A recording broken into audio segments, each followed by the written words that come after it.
Hello, and welcome to today's PV Magazine webinar, Secure Your Investment, Discover Urgently Required Game-Changing Solutions in Managing LETID.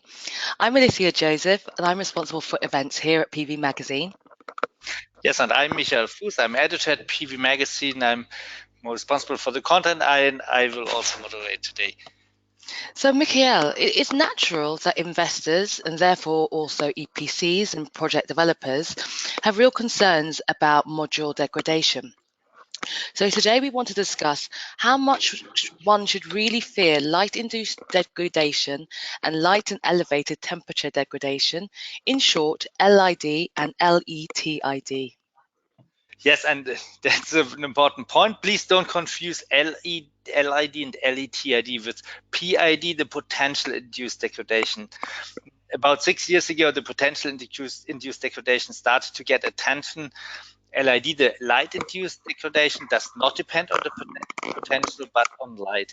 Today, it is known how to control the potential-induced degradation, and for light-induced degradation, it is just in the phase of being known better. So one of the objectives of this webinar, which we have with this webinar, is to create consciousness for LID and LETID, and also to discuss how it can be mitigated, how we can handle it, how we can avoid it the most possible.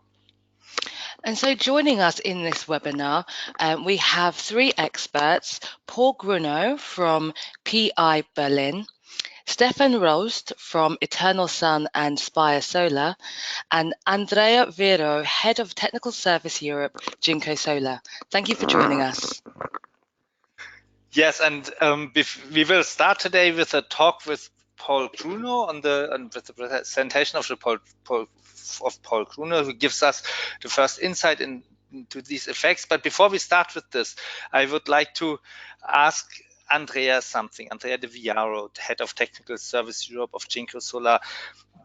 Because the idea of the webinar we had when we wrote a news article on a press release Jinko gave to us, I think 2 months ago, 1.5 months ago, and the press release said that Jinko has now put its latest products, P-type, N-type, and N-type, through third-party testing for LID. Andrea, we will hear in the course of this webinar that there's a variation how LID tests are conducted. There are different ways to do it. How have you decided on which sorts of tests you are going?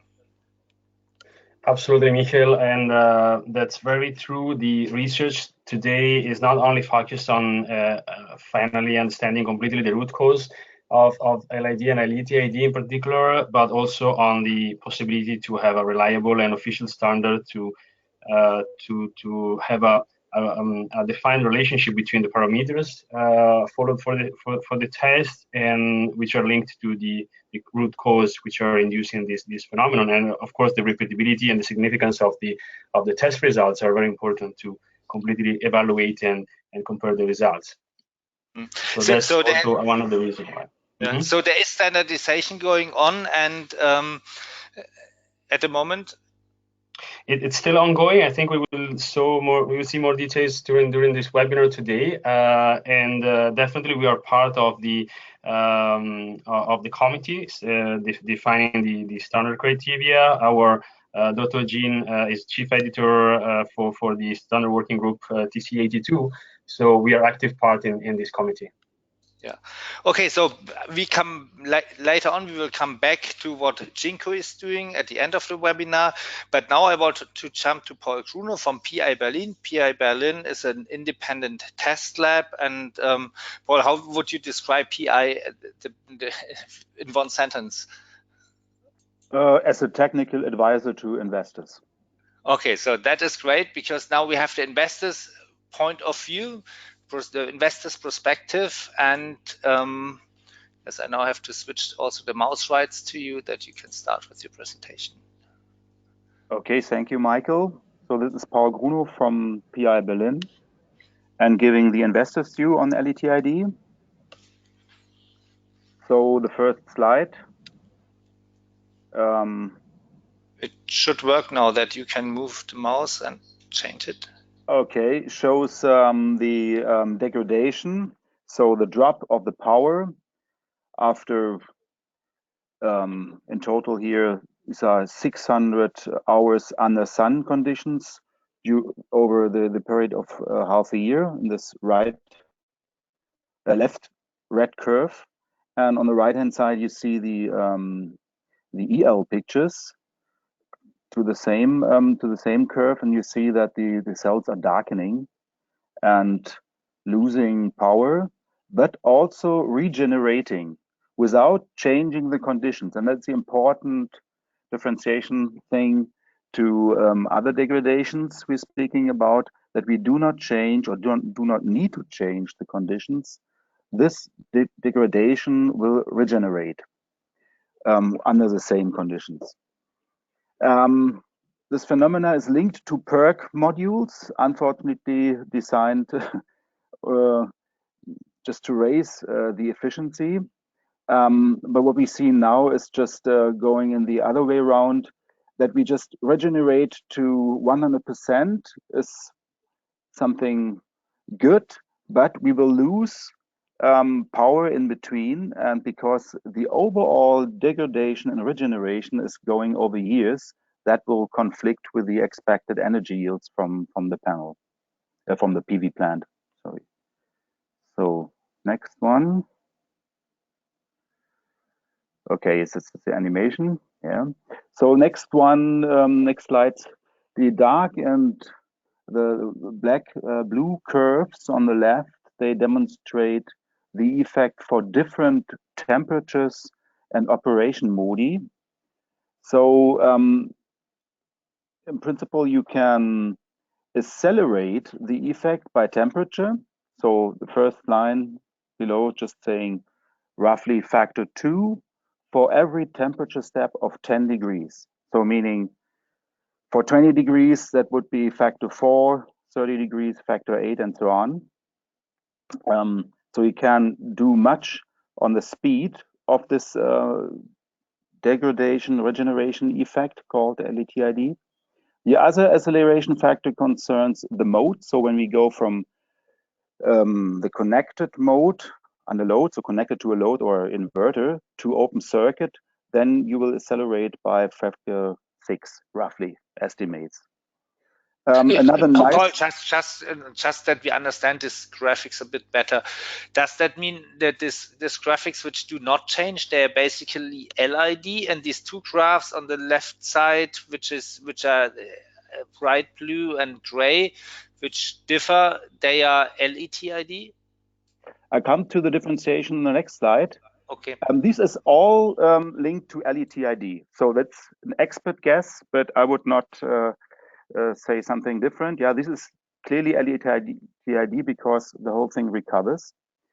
Either if I shed light, or I can also apply current in the dark on it, it gives similar effects, and that is nice. You see in the following, just to design tests with that in the lab. So the next slide is now pointing out the difference. On the right side, you see LID, that is just explained by boron-oxygen complexes that are activated by light and can be recovered in the dark by heat. So, and you see that this is running on a scale of hours. Yeah, and you have on the right side, you have 1,000 minutes. And the same scale is here, but logarithmic for LETID, but for different temperatures. You see, starting here with 140 up to 380. So these are not field temperatures. And this is just to accelerate the LETID effect that is happening in the field over years to minutes or hours. Yeah. So this might be the main difference between the two effects. The time scale is much longer for LETID, so one can hardly just differentiate that from an annual degradation rate over the lifetime, about 20 years of the PV system. The other differentiation thing is the recovery in the field, that LEID is recovering in the dark, why LETID is recovering in the light. So you doesn't need to change anything. The whole thing recovers, but again, over years. And last but not least, the magnitude. So the maximum degradation that we find with LETID is by factor 2 or 3 higher than for LID. Paul, we have a question from an attendee.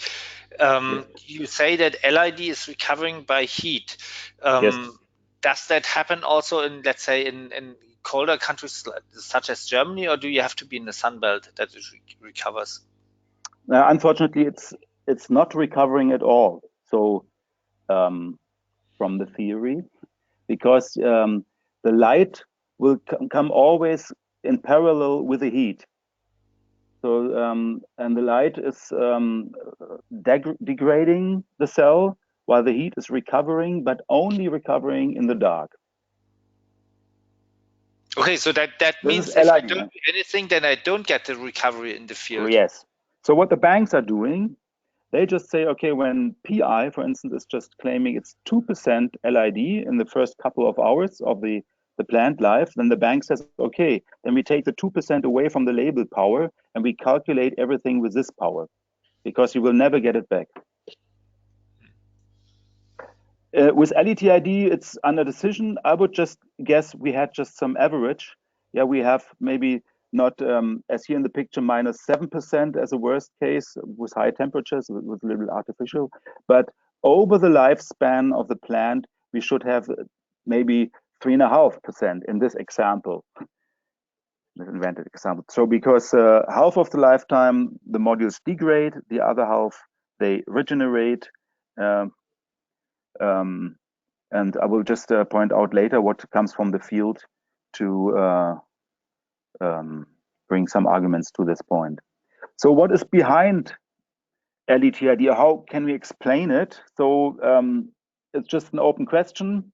At the moment, everything is aggregated under light and elevated temperature induced degradation, just saying it's just a combination of the old LID with the new HID, hydrogen-induced degradation, and third, passivation degradation, and others. So one point is that we leave away the aluminum back surface field, the metal sheet on the back on the cell, and replace it by a dielectric layer, so making it a PERC cell. But then you lose the Gathering effect of the metal impurities. And so you lose efficiency.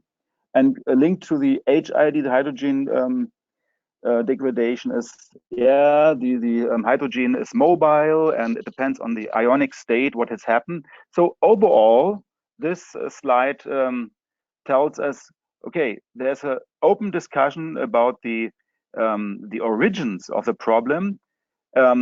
We have just to wait 1 or 2 years to find an answer. But anyway, what can we do against LETID? First of all, but that will be a following presentation in this webinar, change your cell process. Of course, the root cause is a cell, no doubt. But what you can do is to degrade and regenerate very, very fast, because when you push up the temperature, everything will happen down to time scale of possible below 1 minute. So that would be something, a process in the cell process at the very end, for instance, to stabilize the cell in the cell production. Second, you can do the same thing, but not at this high temperatures, but at laminated temperatures above 150 degrees for up to 20 minutes, and simply biasing the module while it's produced in the laminator. I think this is patent pending. And the last option that we have, very elegant maybe, that we just put the modules in the field in open circuit just to accelerate the effect, and choose a warm location if possible, and let the module regenerate in the field. Problem here is, okay, how do you know that in this example 8 weeks is enough and one can connect to the grid? And the other problem, okay, we lose 8 weeks. So The best, or our recommendation, is just to test before you install or before you buy. And PI has made this test protocol part of its quality package for investors and EPCs, that we first measure the power at SDC and make electroluminescence imaging. Then as an option that we first do LID according to the standard, and using the fact that this happens very, very fast in hours, and then go to the LETID testing with different forward biases. Reason is we have to be very careful to catch the degradation. We'll show in the next slide.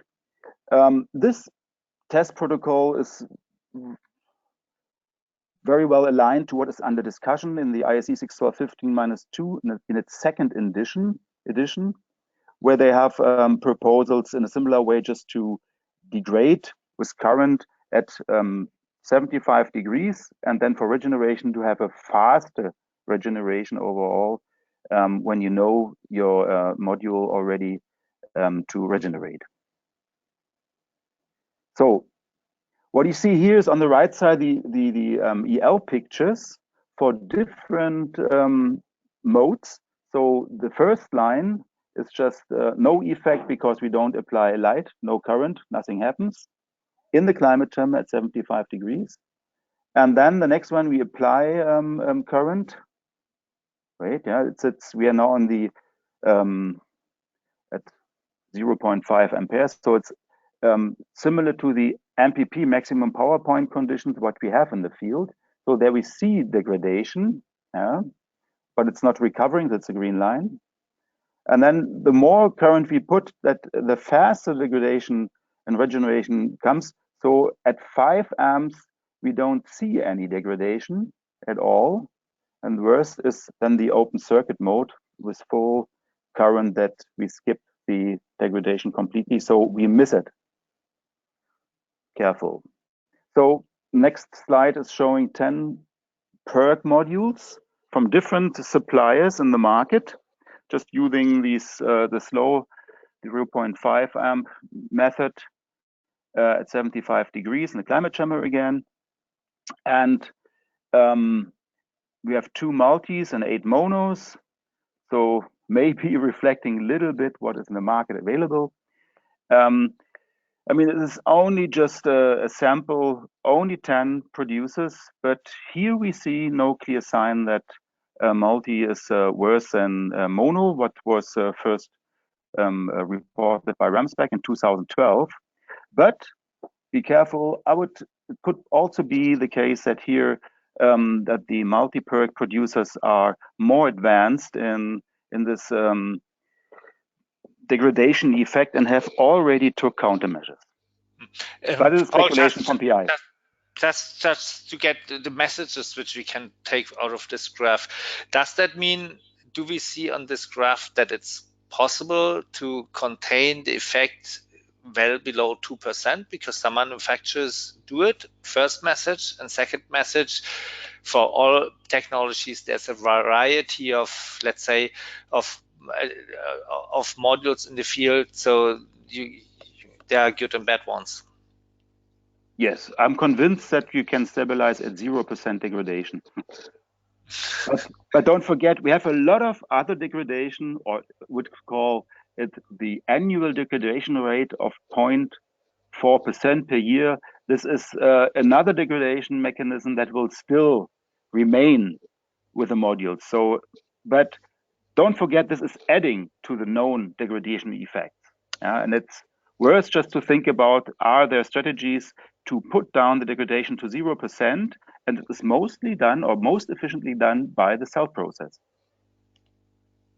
So you'd have There's also one question by an attendee who says that it's LETID is an effect on cell level. Why not test it on cell level but on module level?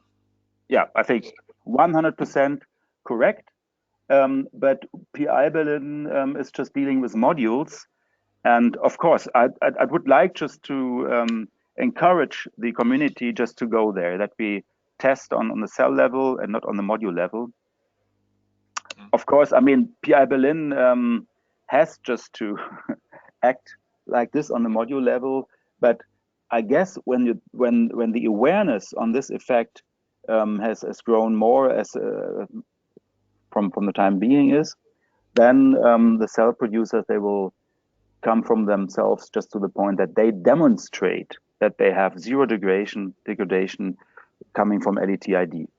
If it's feasible, but probably it has also to do with trust, doesn't it? Because I mean, the cell producers can control it, but the point is, as investor, you cannot test the cells; you can only test the modules, and you have to do something to.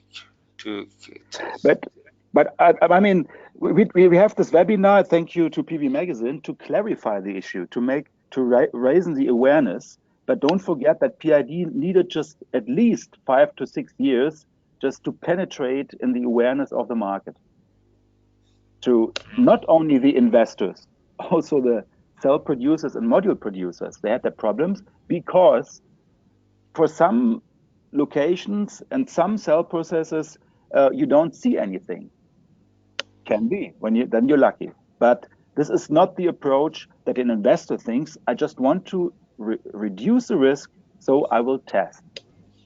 And this makes me even more nervous when the cell producer is not giving clarifying answers. But we will just be, hopefully, in the course of this webinar, be convinced by others that there are answers that can convince the investors. But testing is let's say, recommended in any case from our side. Okay, last slide. So the field results are very slow because the effect is very slow. But what one can say is that the testing over 1,000 hours aligns with 4 years in the field. Differences will be more sunny regions, they degrade deeper or have higher power losses than the cold Germany. But with changing the cell process, you can stabilize on a reasonable degradation level. So the worst case cases that we experienced was minus 15% power loss after 2 years from a module produced in 2016, so a multi-PERC module, and that was just resulting in a minus 5% energy yield loss in a semi-arid region. So in summarizing, the root cause is a cell process, yes, but as long as we don't know, we have to test. Thank you. Thank you, Paul. We have a lot of questions. The point is we have to proceed a bit, but I think some of these questions will also be answered in the common talks and also in presentations. And also at the end, we will also then, when we see that there's still time, I will throw in the questions. But one question I want to ask you, we got that also. In case, I mean, there are no installations out there in the field where there was no testing before installations. What do you do as PI Berlin if you are in the charge of an investor and he is asking you to check whether the modules in the field are affected by LID or LETID? Because I mean, to measure these 2 or 3%, it's really difficult to measure this effect, isn't it? Correct, but LID was even lower, and this was a respected parameter by the investors and lenders just to watch out. And I mean, for us, it would be helpful if the buyer knows that they're buying PERC modules. Otherwise, we would just sense it out, and that makes it more costly. So an alarming, okay, please test LETID because I know it's a PERC cell, would be helpful for us. Is that answering your question? So I am giving this to our attendees. So please tell us whether whether Paul has answered this question. If not, I will raise the question later again, and then we have to find a convincing answer. So Okay. Now we are coming to Stefan Röst. He is of Eternal Sun, and maybe you give us at the beginning also a word what Eternal Sun is doing, Spire Eternal Sun. Yes, hello, good afternoon. Stefan Röst, CTO of Eternal Sun Spire. Yeah, we are a provider of testing technology. So not only equipment, but also support in, for example, data interpretation and test procedures. And today I would like to talk about the standardization process of this testing, because as Paul just mentioned, the testing is so important now that it needs to be standardized, and it's not so straightforward. And also show you some results from our laboratories on module testing. A very short introduction about myself. I found my passion for solar energy years ago when racing the Nuna 4 solar car through the Australian outback, and then realizing the enormous power of the sun. And after that, started with Eternal Sun. Later on, we acquired Spire, and now, yeah, we provide mostly control and certainty in measurements for PV. So today, want to talk about two main topics: the test method and the norm development, and also test results with the LID methods that we apply, and the different factors, how they contribute to the LETID effect. So with the IEC WG2 group, we have a project team and started a draft standard for this test. But it's challenging because it must, of course, the results from these tests must be relatable to outdoor conditions over different places in the world. All the laboratories need to be able to do them, and they need to be reproducible between laboratories in, for example, round robins. So currently there's a draft in progress. It's called the MQT23, so Module Quality Test 23 for the 61215 standard module qualification sequence. It consists of a degradation step in the test at 75 Celsius, so a bit lower, to first show how much does it degrade in the first in the first phase, testing a few weeks, and then the regeneration step by elevating the temperature to 85 Celsius, so a bit higher, and then light soaking a bit longer to show how much it recovers. And during those light soaking cycles or current soaking, that can be done also, there's IV measurements. So two methods, doing it with sunlight at 1 sun and IMPP current, and the method in dark by applying a current that is the IC minus the IMPP current.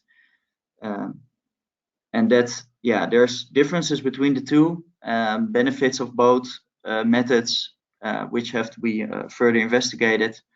But already clear is that in situ IV measurements, so IV measurements during testing, give a lot of insight in what is happening inside the module. We used this experimental setup for module LETID testing. It consists of an 1 sun class AAA solar simulator integrated into a climatic chamber that can go from -40 to 105 Celsius air temperatures, with a wide light spectrum, 300 to 1200 nanometers, so including UV and near infrared, for 2 modules simultaneous, and the possibility to set the current in, for example, MPP, and doing in situ, so on the spot IV measurements during the effect. So when we look at results, the investigations we are doing is to see which parameters contribute to the extent of the degradation, so how deep does it go, and to which value it will recover, And the other topic is the speed of the effect. So it can happen in a few weeks or several weeks to months under continuous light soaking. So within the IEC, we are doing a round robin with several laboratories and testing technology providers like us to see what we can do to accelerate the test while still showing the right extent of the degradation. Because of course, accelerating the test would reduce the cost of testing and making it more easier for people to show how much LID there is in a module or in a cell. So for example, as Paul of PR Berlin already mentioned, higher temperatures accelerate the effect. Here you see in red the curve, all the measurement points of one module at 100 Celsius. So here that is gradually going down to about minus 4.6% after 60 hours of light soaking. And after that, it's regenerating, going a bit faster up and then decreasingly up to and stabilizing out to approximately minus 2% of its power. And this is pretty fast. This is at 100 Celsius, so this is only 1.5 weeks of light soaking. Exactly the same module at 85 Celsius shows a much slower effect. This test is still ongoing. It's very recent, so you still owe us the rest of the curve of this one, but it looked like it goes to the same extent. And then we need to further test to see if it also recovers to the same level, to see if we can standardize this acceleration. Can we accelerate the testing in a good way that it is still representative for outdoor conditions and the right extent and thus impact on the yield of PV farms? One thing that is getting already very clear is that it is very beneficial to have in situ IV measurement data. So that means performance data during LID. So that means because the alternative is going from a light soaker to a flasher, back to a light soaker to a flasher. But we understand from our customers, mostly the test laboratories, but also manufacturers, that a lot of errors are introduced by going from one setup to another. For example, because you cool it down, the module, and cooling down has of course an effect on LID. And also because of reproducibility from doing the setup, setting up the experiment all the time. And also there's curve data, of course, after those cycles. There's a lot of points in between what the modules is doing at that moment. So that is definitely something that we consider for the IEC norm to have as a recommendation in the standard to have in situ IV measurement data. So yeah, for the norm development, we are looking at, can we safely accelerate the testing by going to higher temperatures, or will it affect also the extent of the recovery, for example? That is now under investigation. And IV definitely adds to a better process.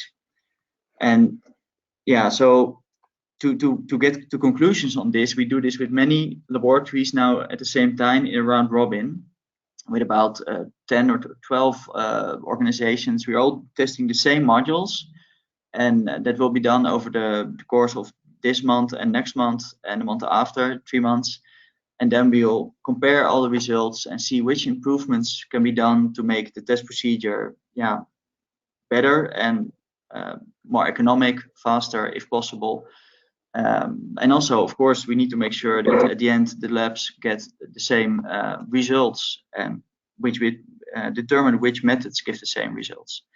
So at the end, there will be a final draft of the IEC 61215 module quality test 23. There we have a question which I would like to give to the discussion. The question is, I mean, if it's at the moment, there's, as we understand, there are still many investigations going on and studies going on in order to get an idea of what are the best tests. But I mean, now we heard there are already tests going on. Can we already rely on the tests which are going on? Definitely. The tests that are going on are definitely already very useful and reliable. It is more that we are looking at ways to optimize testing and increase the accuracy and make it possible, for example, to accelerate it. To what are the possibilities to have faster testing?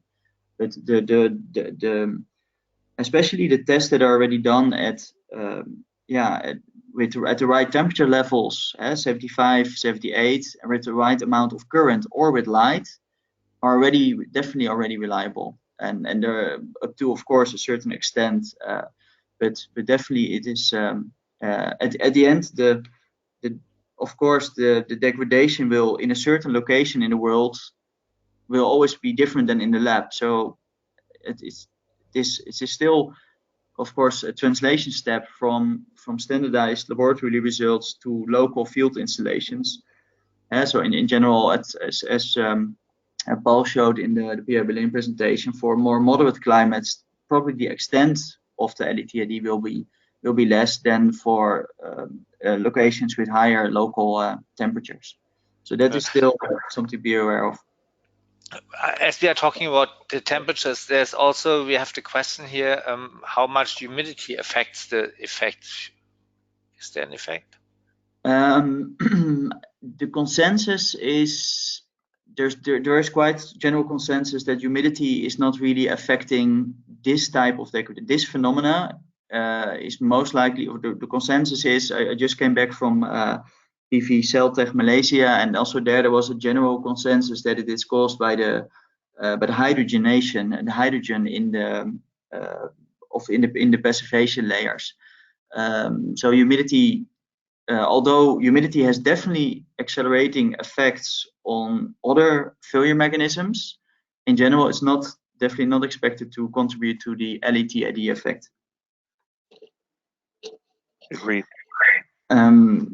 So a bit on other factors that contribute to the extent or the speed of LID.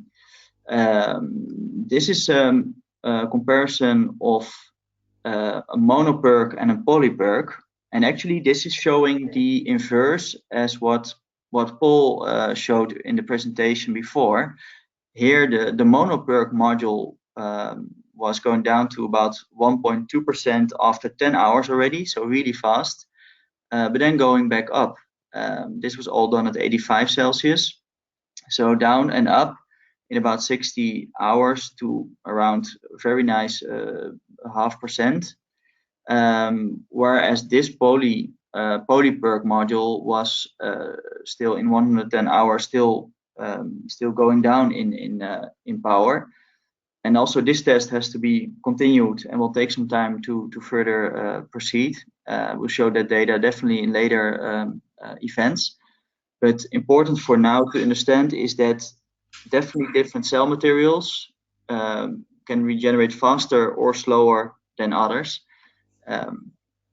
For example, the different types of PERC, like PERT, Pearl, but also mono and poly. And at the moment, it's not clear whether mono or poly goes faster or to a bigger extent than the other. So again, for now, it's just a matter of really testing on specific module designs. And there's definitely then, if you have a certain cell technology, but you have different module designs, there's also consensus that there can be differences also with same cell technologies in the extent of the LID.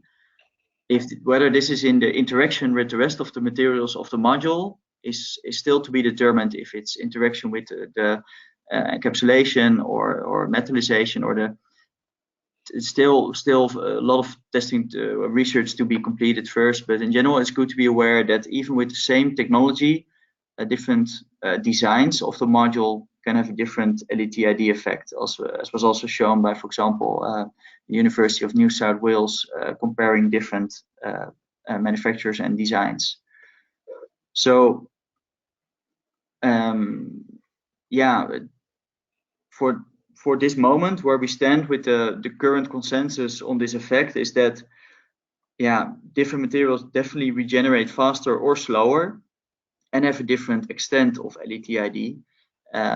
So yeah, there will be in the coming years, there will definitely be more studies on comparing the different effects, and a lot of the also from the CELTEC conference, it was very clear that all the large manufacturers have their measures in place to reduce the effect of LID. So it's definitely getting under control, but still.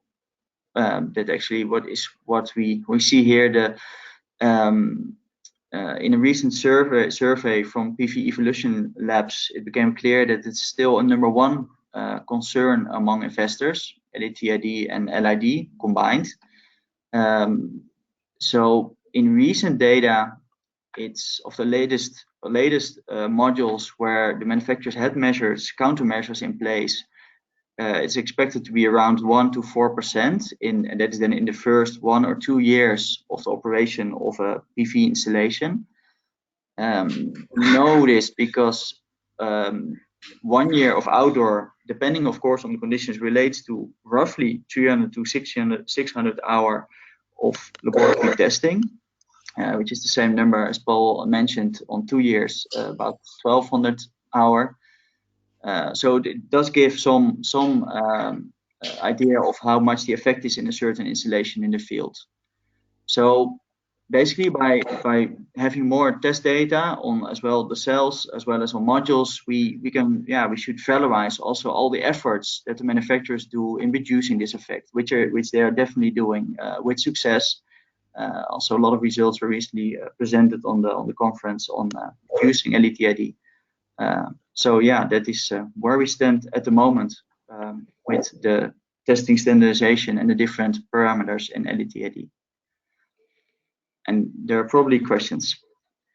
Yes, there are very much questions. The only thing is that we really have to move on to the next talk, and then maybe we can also go a bit over time to then bring the questions in. Some of the questions we already brought in the discussion, and I'm really appreciating that we have these many questions, and I would promise also to our attendees that we'll send the questions we cannot answer during the webinar, we will send around, and we will also publish the answer of these questions in a written way, in a written form, in case we cannot discuss them later. But now we have to move on. To move on to Andrea Viaro's talk of Andrea of Jinko Solar. 1 moment, I have to switch the slides. Yeah, thank you very much, Stefan, and thank you very much to Paul and Stefan for the nice introduction from their part. It somehow gives us comfort on the fact that we are on the right track to address this topic, and that's also important to not only to increase, as we said, awareness about the topic, but also increase confidence for investors on what is done in mass production, and that's what we want to show today here, and what is done in mass production to control degradation effects like LID, LETID in this case, to achieve reliable products that enable to manage the risk and to have very profitable PV investments ultimately. So without any further delay, we go directly to one of the main topics we want to clarify today, which are basically the 2 main causes of LETID, which have been understood to be mainly driving the phenomenon itself. There is the first one, which is caused by metal impurities, so-called metal-induced degradation, and the second one we'll see later, which is driven by hydrogen content. So the first one is, as I mentioned, strictly related to the metal impurities included in the silicon material. And in this case, in this slide, for instance, is shown on the top left-hand side of the chart of the slide, some imaging, XRF imaging of polycrystalline wafer, for instance, where the yellow, bright dots are representing metals particles. And that is clear that, especially for polycrystalline, the border of the grains are inducing this gathering of metal impurities. Therefore, it's probably explained also why in some cases we identify a higher reduction in power and a longer lasting regeneration time for polycrystalline rather than monocrystalline. The point is that in this case, metal behaves as a recombination center. So metals basically are considered clearly unwanted impurities in the semiconductor bulk material. So the target in this case is really to reduce as much as possible the diffusion and the content of these metal ions to reduce as much as possible this recombinations effect. The second one I mentioned is about hydrogen content. It depends, as I think Stefan was mentioning, on many factors like ionic state of hydrogen and different parameters in production. But the challenge here is that, unfortunately, hydrogen is really something good and needed for somehow controlling the LID effect, while whereas it's actually counterproductive in terms of LETAD reduction. So there is this counter trend in the two effects. So we want to control, of course, both phenomena. So the challenge is really to identify the optimal content and the best recipe to have optimal control on LID through hydrogen passivation of boron oxygen compounds. On the other hand, we don't want to have too much hydrogen in the silicon, because this would induce somehow reduction on the PV cell activity, similar to what we have on metals, but somehow different from the chemical and kinetics point of view. But not to go into more details about this, let's see, for instance, as I mentioned, comparison of mono and poly, and refer to, for instance, the comparison on metal impurities. We know that the purity of polycrystalline cells is unfortunately lower, and that's induced because of the higher content of metal ions and metal particles. So this is clearly unavoidable to a certain extent, and that's probably why showing here again the chart that Paul was showing before, the difference between mono and poly behavior towards LETAD and regeneration. Simply because, as you see here, just represented in these curves, the content, for instance, of copper and iron, in particular, just two of the elements that can be found in silicon bulk material, the content in polycrystalline is unfortunately higher, and that's the reason why probably we have this behavior. Andrea, just in order that we can really understand this graphics on the left side, which points show the mono and which points show the poly? Yeah, the picture is quite blurry, unfortunately, but the lower here, it's representing the mono. So the lower curves, in this case, this is the copper, and this is the iron for monocrystalline, and then this one, for instance, is the copper content for the polycrystalline. So if you compare this dotted line here and this dotted line here at the bottom, then you see that the gap is quite significant in terms of content. It's order of magnitude difference per cubic centimeter, depending, of course, on the position in the ingot, because we know that impurities tend to aggregate or diffuse differently depending on the position of the ingot cut from the original cast. Okay.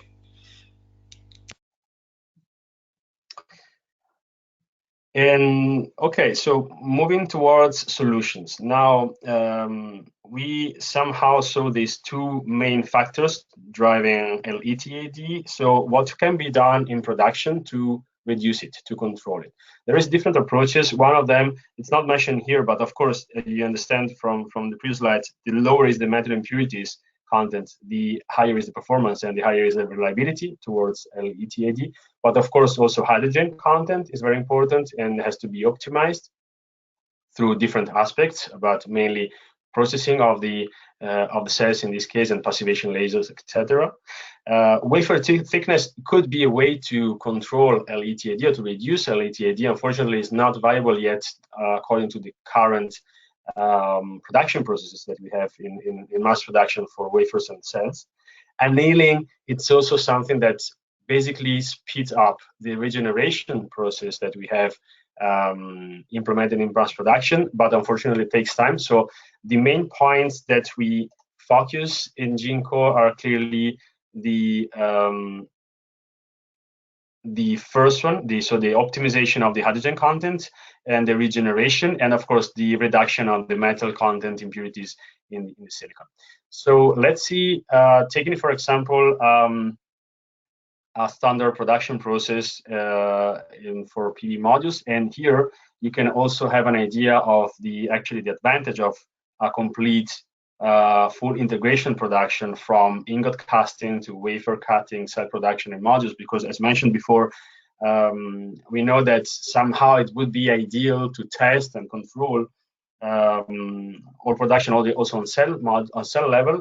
Unfortunately, what is possible to be achieved is, of course, testing for a third party like PI Berlin or other laboratories on module level, especially after deliveries or after modules are installed in the fields. But let's see before a module is produced, in the preliminary step, in the previous steps, what can be done, for instance, in the crystal growing, which is of course the ingot pulling, in this case talking about module, where process of production are key to control metal impurities and oxygen, of course, content. We will see that in the next slide, how which parameters in particular are important to be controlled during the ingot pulling. And then, of course, at cell level, the impurities control, especially related to the diffusion and the creation of stable defects, which really reduce the PV cell efficiency and the recombination, increases the recombination into the silicon itself. And then, of course, the regeneration process is also a key parameter to optimize finally the behavior and reliability of PV modules. Just to point out here, regeneration is done at cell level. So actually, all the cells are treated and somehow controlled to reduce the LID and LETID effects. And therefore, that's the reason why at module level at the end, despite mismatches we have among the cells, the control on the phenomenon, it's actually pretty high. So talking about ingot pulling, for instance, in this case, we know that all the parameters, actually the recipe is very complex. It's something that it's really detailed and requires a lot of know-how and a lot of technology to completely understand and properly set up the production to optimize the quality of the ingots production. Is depending on the velocity of the temperature of the melted silicon. But mostly talking about impurities control, one of the key parameters is the thermal field, which is basically giving the homogeneity of the cast of silicon to control impurities, and also some advancements like, of course, the control on oxygens given by high vacuum technologies or magnetic fields to control the metal impurities, which somehow gathers out of the good material which is composing the silicon ingots at the end. Talking about cells, there is, of course, a lot of steps in cell production, but all of them, of course, are somehow important in terms of parameter optimization. And for sure, the key parameters in this case are temperature, speed of process, profiles in the temperature firing or passivation layer composition, and all of the recipes and all of the procedures that we implement in production are all focused on reducing first of all, the metal impurities, diffusion, and actually to remove the metal impurities from the surface of the cells, and then to reduce the diffusion into the bulk silicon of the metal, and to reduce the possibility to form stable defects, which again acts as a recombination center for the ions and the carriers, active carriers in the silicon, in the cell, which ultimately reduce the cell efficiency. And last but not least, I mentioned already the importance of the LID-induced regeneration step, which is the last point to have a stable, especially talking about high efficiency PERC technologies, to have a stable cell with a very low, not only LETID, but very low LID. So combination of the two effects. And that's also very important exactly to optimize the parameters used for this regeneration process. In particular, temperature, carrier injections, hydrogen content, and diffusion to control LID, for instance, related to boron-oxygen complex for development. And for LETID, of course, as I mentioned, to reduce as much as possible the diffusion of hydrogen into the silicon material, therefore to have a good balance between the LID control and LETID control. Key parameters here again for activation and passivation of this LID, LETID effect is really the light used for, or current used for activating this complex here, and then the annealing process achieved through heat applied to the cells. And this is done in line. This is done on cell level. Each cell goes through this process. That's why we can achieve a very stable module behavior and reliable module behavior at the end. Andrea, I mean, you mentioned yourself that, I mean, the role of hydrogen, I mean, it's one parameter, but which is really tricky, because for the LID mitigation you need it in the later processing steps, but for the LETID mitigation you would like not to have too much hydrogen. So you say you need to find a balance, but does that mean that the need to find a balance, does that mean you cannot reduce the effects to zero at the end? Well, that's a good point. Actually, the challenge is not only to, as you said, to find the optimal balance between too much hydrogen or too few hydrogen. The challenge is also to make it feasible in mass production, because all these processes, which we now describing with a lot of details, are actually happening very fast in production. And as you can imagine, production lines are achieving all these processes and performing all these processes in a very fast mode. So ideally, of course, everything is possible to be achieved. The question is whether this is achievable in mass production. The answer at the moment is that still there is a residual LID or LETID in this case effect into cell and modules. But we know that as long as it is well controlled within the 1 or 2% target that we have in the industry, it's considered under control. And after all, we know that the regeneration, which is of course happening during the lifetime of modules, will compensate that further reduction that we might have in the field. Yeah, thank you. Just one word. We are starting to go over time now, but I think it's so interesting that I would propose that we just go on. For those attendees who have to step out, the presentation will, the webinar, the video of the webinar will be online, so you will get a link where you can then also watch it if you have to step out now. Perfect. So we mentioned how important then is to control, test, and stabilize cell. Also, Stefan was mentioning this, how it's important, how ideally we would need to test each single cell and control the process at cell level, which we do in production. But of course, ultimately, we need to have modules which perform reliably in the field. And for instance, to achieve that, that's why we need a standard to do this evaluation appropriately and to have a reliable results on the test against LID and LETID. And for instance, this is one of the example of the tests that we carry out in production. This is based on the basis that should become standard pretty soon, including in the LID standard. So the target is actually to achieve within this target 60 hours at a temperature of 75 degrees Celsius, the maximum degradation that should be achieved at because of LID or LeTID, and then after that there should happen a regeneration. So of course, by changing the parameters of light, but even more temperature, we saw that this peak here can move up or down depending on how temperature is increased or reduced. In this case, modules were tested up to 300 hours. So the target here is achieved because after 60 kilowatt hours, we see that modules stops degrading and then starts regenerating here. So the chart is here reversed, but achieves a maximum 1.2% reduction and then goes down to 1 or even lower, 0.9% degradation.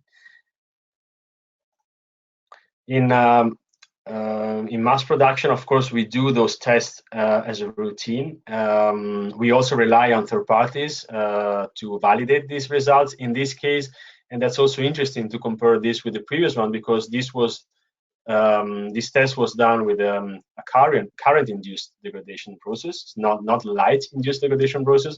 So in this case, the procedure is slightly different. We see that there is still a gap between the two procedures, but quite well understanding the interpolation between the two procedures, then we can extract the results that we would have in the alternative process with the light or with the current. So also in this case, the results are very low. Here we are talking probably, thanks to a specific good production, even lower than 1% degradation in this case. So quite ideal and very low.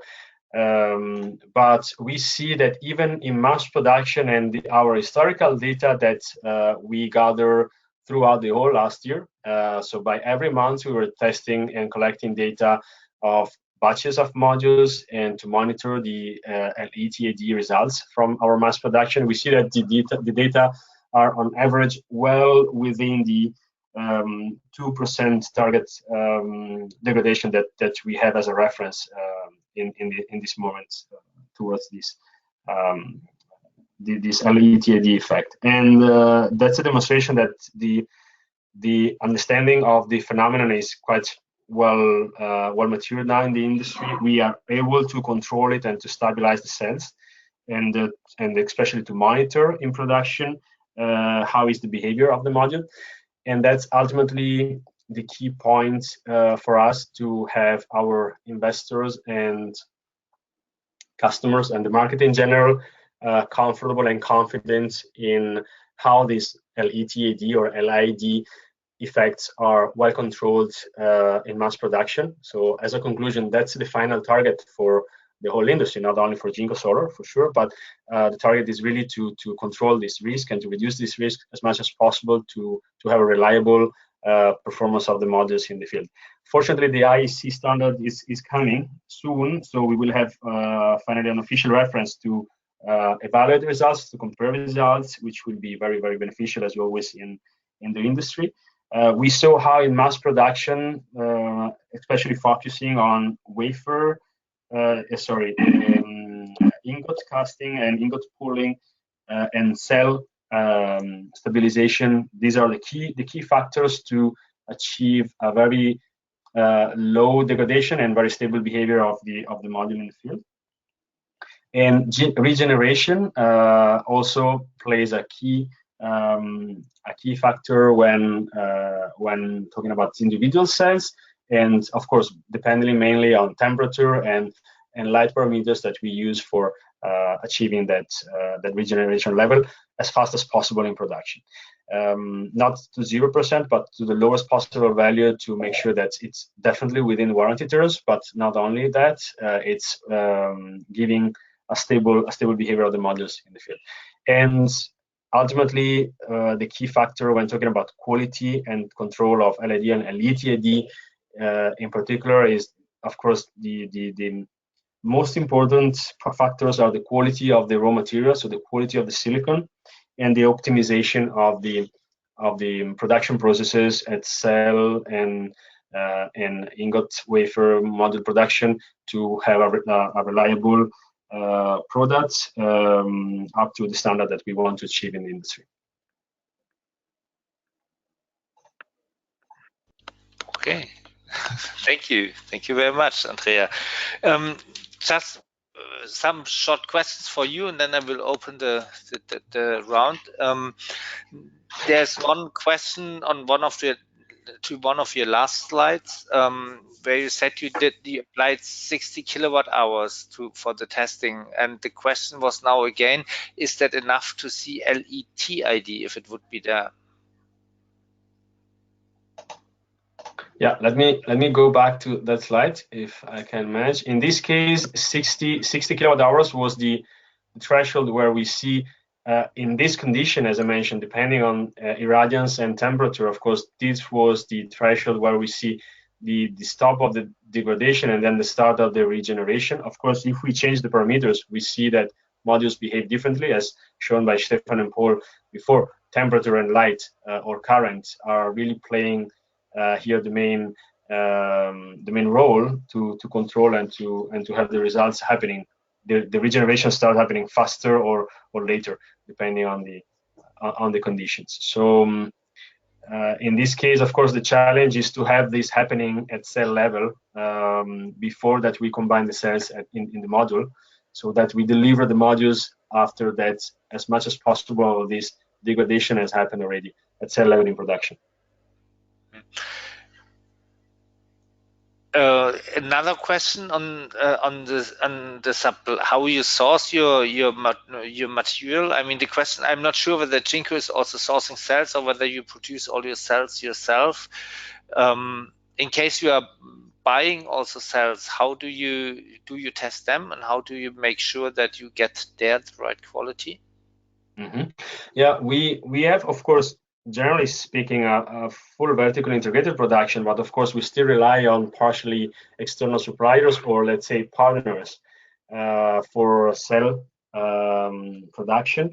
The fact is that we apply our standard and processes and procedures in quality control in any partners that we use for any components production that we have.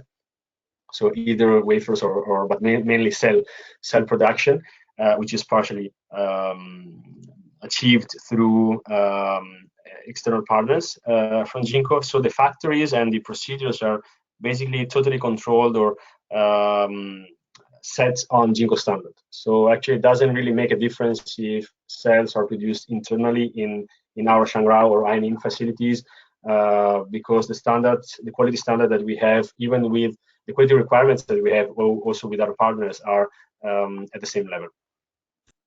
There's a follow-up question on the 60 kilowatt hour question. The question is, why don't you just also test for longer in order to see what will happen? Yeah, actually, 60 hours was in this case the threshold where we see the change in behavior of the module, but actually the test was up to 300 hours. So actually, and going back to the initial questions that you had about the standard, for instance, the article that you mentioned, in that case, it was even 500 hours. We saw that after this level of irradiance, I mean, this time of testing, of course, we see that behavior of the module is changing. In this case, somehow we see it's suitable in this setup, in this 75 degrees, 1 kilowatt hour, 1 kilowatt irradiance. We see that this is giving the time more or less where modules are finishing their degradation and starting the regeneration. Yeah. So I would like to also include now again Paul Grunow of PI Berlin and also Stefan Rost of Eternal Sun in the discussion. So I will now just go through some of the questions we have. We will not manage to go through all of the questions, but as I said, we will send them around and publish written answers which we get on our platforms. So one question which I think concerns all of you is we already heard that the standardization is going on. So the question is, when can we expect that the LID testing will be included into the standardization? And the other question would be, if it's included or when it's included, will the problem be solved? So does that mean that all module manufacturers who get certificates will have undergone these tests or will have done these testing, so problem solved after standardization? What do you think? Well, for the draft test standard, so within a few months we will have the results of the round robins, then make a final draft, and that will then be submitted through the IEC process for a new norm. So yeah, it has to follow the steps of a new standard with the regional committees voting, and yeah, we try to prepare that in such a way with good data and good supporting scientific evidence that we hope to get it through the votings, of course, but that will take some time. Of course, the final draft, the method as mentioned in the final draft, can of course already be used before it's officially published. Yeah, and then the second part of the question was, will it then be solved? Well, then it will be visible by following this test. It will be visible how much LID is in a certain module at the end, and that amount is then transparent for the industry for a certain module that goes to the qualification sequence of the 61215. I mean, the LID and the LETID depend on so many parameters. Is that, I mean, in the testing, you always test only a couple of modules and for the standardization. So, but then you have then of course you have very much different batches. Will that affect these numbers? So is it possible to trust that if you have a certain module with a certain technology of a certain company having undergone the standardization with these numbers, that also all the other modules of these which are produced by these manufacturers will have the same numbers?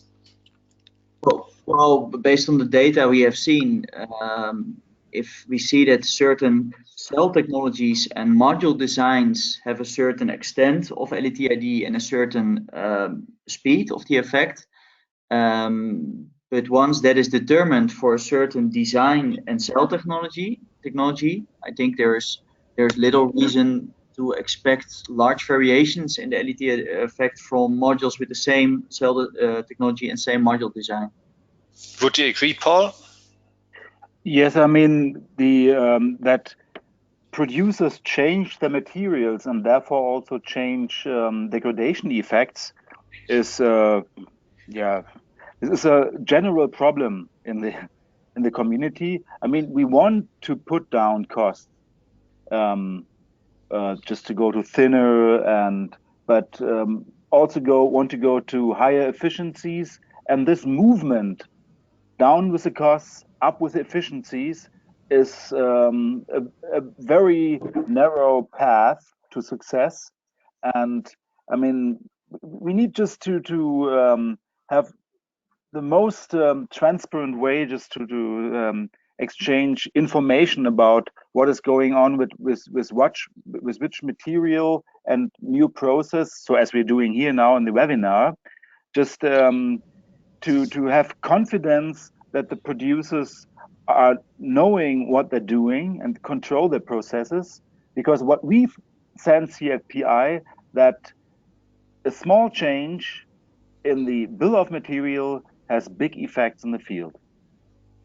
And so, but we just also feel that the manufacturers are testing more and more on themselves, what is not making our testing here obsolete, because the route to better and cheaper modules is still not at its end, and we have to change. We are just forced to change technology to improve it, but this means also that we have unknown degradation effects, as for example LID just emerged 5 years ago out of nothing. Yeah, okay, but it was linked to a step forward in PERC technology. So I think that's part of the game. But I'm not the one saying, okay, this is frustrating. I think the speed just to learn from the problem is just also putting up. But does it really only depend on the bill of materials? Because I mean, it also depends a lot about on processing, as I understand. If I look at Andrea's talk, at which steps of the production processes you have to do something, you have to turn some screws in order to minimize this effect. So. Yeah. But this is even worse. The bill of material is something you have written in the contract, for instance, for a supply contract for modules. The process, you have just to trust your manufacturer that they are following their own quality management system, and they say, okay, we only change something in the process when we are 100% sure that this is not affecting the module performance in the field. So that is secured then by a new certification and by tests at external labs, whatever. And this is even makes the thing more puzzling for LETID, that it's only just, or most of the part is depending, apparently, from this explanation we have in hand, on the process. And it's I mean, this, I see that this is reducing the confidence level because we cannot bind it on a bill of material. So, but hopefully that is getting better. The more we test and the more we know, and then we smooth it out. Similar as I think PID has just vanished from the market in the last 5 years, not to zero, but to, let's say, to a respective level. And that, I guess the more we know about LETID, that will happen with this effect as well. Yeah, we have, for example, we have the comment here that the problem will be solved only by will not be solved by testing, but only when we have understood the mechanism which is underlying this LID or LETID. That is one comment of one attendee. This is a very honest idea, but we are still testing modules that suffer PID, and we don't know why. Somebody in the chain did not understand. So the theory and practical life, they're always deviating. But yes, I think this is why we have used such webinars, just to explain everybody, so every part in the value chain, what is LETID, and then we can overcome it. Yeah. There's one question. The LID effect must be considered on a module's nameplate. Was so written in the old EN 5380 and in the actual 61215 2016. I'm not sure whether it's a question or a comment. Can you comment on this? Has the LID to be considered in the nameplate power? I mean, most of the thin film producers do so, that they just say, okay, we know what happens with my module. This is part of my product, and I have to make sure that the module, that the end user can rely on the nameplate, so that they can calculate the energy yield from the nameplate. I would say yes. Also with LID, we know that it's not vanishing to zero. We have to live with 1% or 3% degradation, depending on technology. But this is known, and when this is still inside the warranty, then there's, from the legal point of view, no problem. But just to have full confidence from on the label, that needs also to know, okay, what is PI also giving to the customer? We have a certain degradation level, and you can talk with the manufacturer about it, and he can acknowledge, yes, that's correct, and therefore I do this measure, for instance, that the label or that the price or the warranty, whatever, is just aligned to have full customer satisfaction in this point.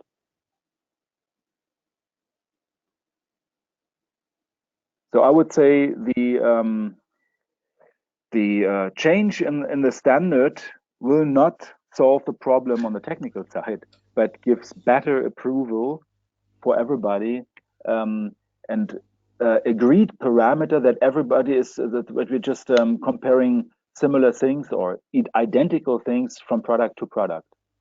Makes it maybe then also easier to specify in contracts. Right. Correct. I have a question to Andrea. There was the question while you were talking or presenting, what do you think about N-type? I mean, N-type, can we be sure that it's not affected by by LID and LeTID? And if so, will that be the next step? Then we don't even have to solve it, maybe. Yeah, no, that's a very good question. Actually, I didn't mention that among the possible solution or strategies to solve this challenge, because of course a lot of mass production is still focused on P-type silicon. But we also at Jinko, we have N-type silicon in the pipeline, actually expecting to have it ready for next year already.